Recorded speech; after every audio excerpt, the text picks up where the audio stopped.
Hello and welcome to Bowler Farm Signature. In this video, we will learn how easy it is to use undo and redo function.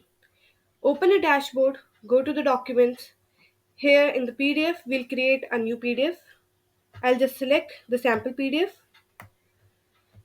enter the email address to whom you want to send, the subject line,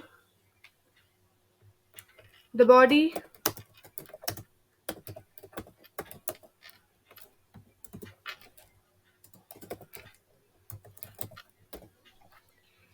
and once everything is done, just confirm. As you can see, our PDF is successfully uploaded, and now we can use the signature box where we required, text box, and date.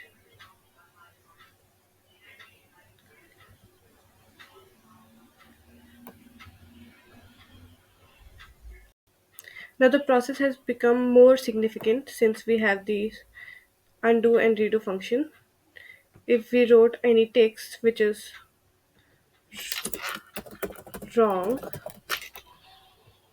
we can remove it, or we can rewrite it. Not only that, for everything, undo and redo function is available. This will make your work more fast since you don't have to repeat the whole process again from the scratch. After everything is done, we'll just click on send and send via email. The PDF is sent to the person successfully. I hope you understood whole process. Thanks for watching.